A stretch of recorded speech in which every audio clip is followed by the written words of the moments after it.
Hey there, Rian Chapman here from Awesome Product Manager. So let's talk about something a bit different today. Grab a coffee or a tea or a protein shake and come back if you need to and get settled in. This is going to be a mellow session.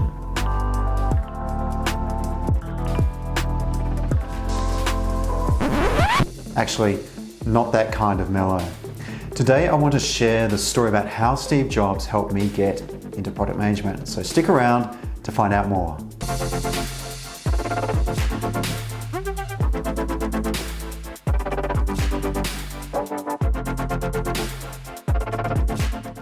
Do you remember when you were at school and you were asked to think about what you'd like to do as a career so that you could choose the right subjects to get into university or college? Well, when I was at school, I was thinking about economics or psychology or maybe even law. Pretty boring, right? I never gave product management a second thought. I mean, I didn't even know what product management was back then. I'm pretty sure if I'd asked my parents or my teachers what product management was back then, they probably would have given me a blank stare. By the way, a big shout out to my parents, David and Elizabeth, and my teachers at Trinity Grammar School in Kew, Melbourne, Australia. Who would have thought I'd be a product manager today on YouTube? Hey everyone, look at me. I'm a product manager and I'm on YouTube. What? You don't know what YouTube is? Really? Now, where was I? That's right, deciding on what to study when I was at school. So there were no subjects in product management back then. My options were pretty limited to things like economics, accounting, science, maths, and so on. Pretty boring stuff. So I went down the business route. I chose economics, legal studies, politics, and so on, more kind of social sciences and humanities, and less on the maths and science. And then when I finished up at school, I had my next dilemma: what to study. So next minute, I found myself hanging out in London.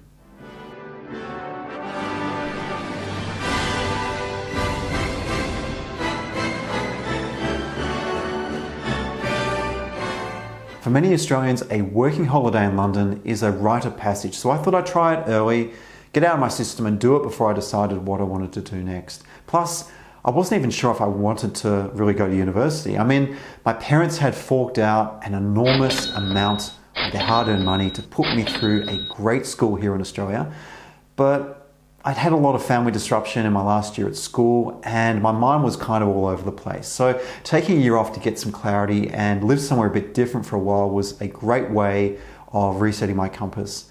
But this wasn't a holiday. I mean, I had to get a job and pay the bills. Just because you're 18 years old doesn't mean you don't have bills to pay, right? The only skills I could offer were reading textbooks and attending classes and joining that all together so I could then write assignments and do exams. Really relevant for an academic environment, but maybe not so relevant for a new job seeker. So I had to reinvent really quickly. That meant getting a job so I could pay the bills and pay the rent. So I landed a job and started career version 1. I was doing something pretty different for a private school educated boy. I started out as an apprentice electrician.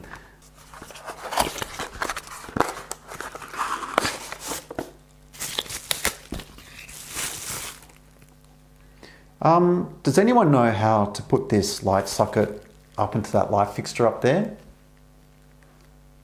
You screw it in. Which end? It was fun. I got to learn about electricity and how to get electrocuted.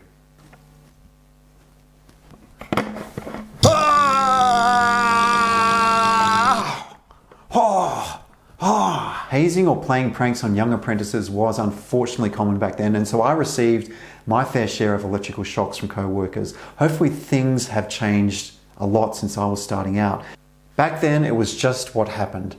But I knew after a while that working on building sites, wiring up light fittings and figuring out what I was going to do with my life wasn't going to last. I mean, the beer drinking was fun, but working electricity, well, it was shocking. Get it? Shocking? Bad joke, bad joke. But hey, everyone has to start from somewhere when you're trying to get into comedy. So there I was back in Australia deciding what to do next. I was offered a place doing an economics degree, but opted to go with philosophy and law instead. At the time it seemed right, but I just didn't know why. Philosophy kind of looked interesting. Law was what I knew from school, so I went with it, but found it pretty boring, to be honest. At the end of 3 years, I found myself a graduate and struggling to find work. So what does someone do when they're struggling to find work? They take on a role that they're overqualified in. In my case, I landed a role working in a call center. Hi there, welcome to Acme Incorporated. You're speaking with Ryan. Can I start with your customer number, please? Sorry, you want to order a Meat Lovers pizza? We don't do pizzas here. We sell car insurance. Acme Incorporated is a car insurance company. You want garlic bread as well? Look, you've got the wrong number, pal. He thought he was calling Pinky's Pizza. So there it was, in my career, working in a call center, going nowhere pretty fast. There had to be more to life than this.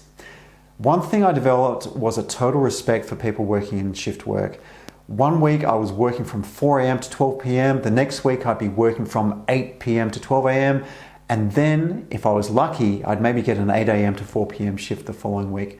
My body clock was a complete mess and I lost track of the days and weeks. Months passed by like time was on fast forward and I was constantly exhausted. Pizza. Welcome to Pinky's Pizza. What would you like to order? Welcome to Acme Incorporated. You're speaking with Ryan. What do you want? Hello? That just woke me up. The thing about life that I've learned is it throws you curveballs, and my career was one of those curveballs. I wasn't enjoying the work and I didn't know what to do. I knew I had to do something radical, but what was it? So what do you do when it's time to get radical?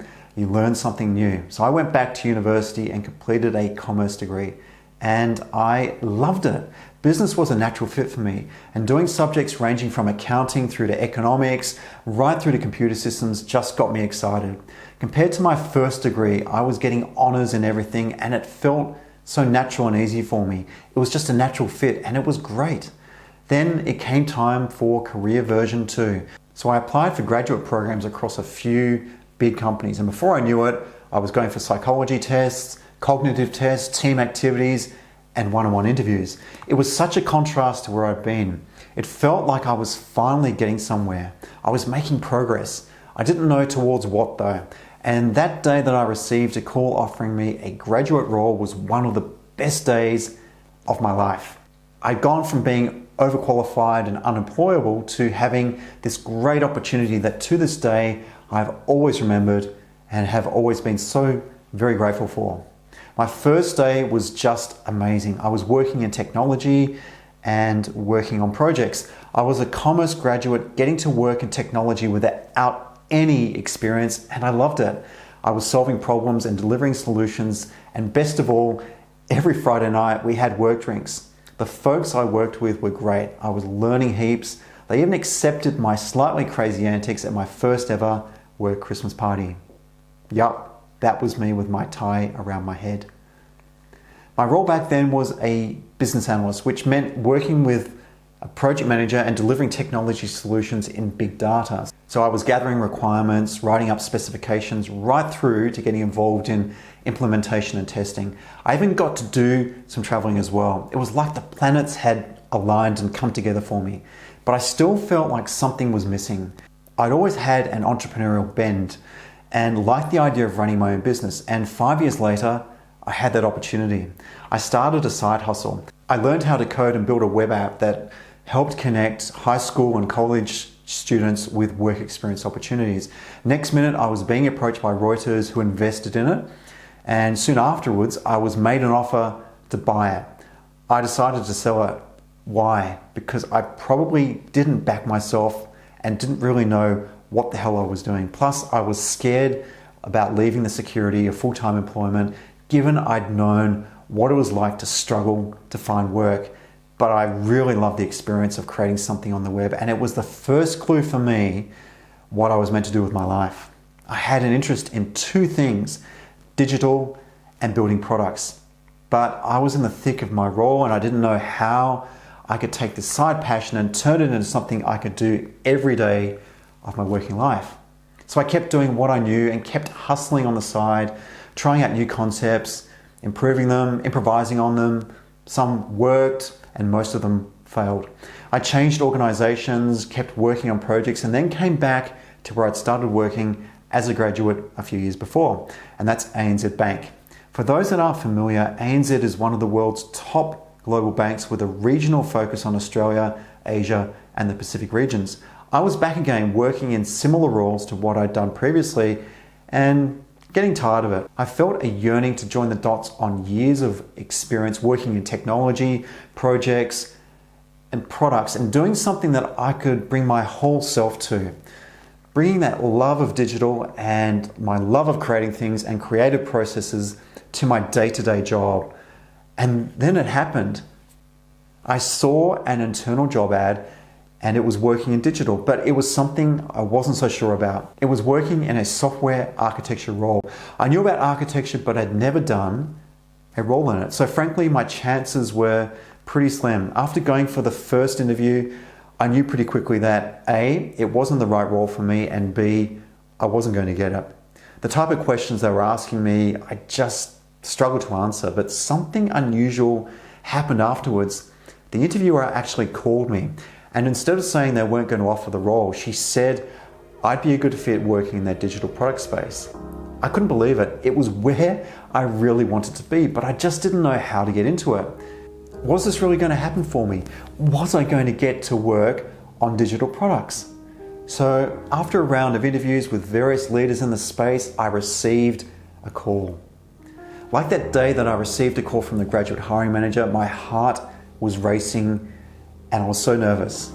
Paul, the hiring manager, started talking. Every word he said was like it was in slow motion. Slow motion.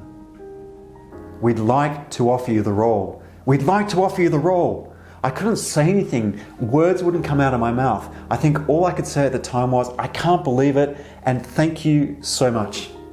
But now that I look back on this, I realize one thing. Steve Jobs was right. When delivering the 2005 Stanford University commencement address, he talked about joining the dots.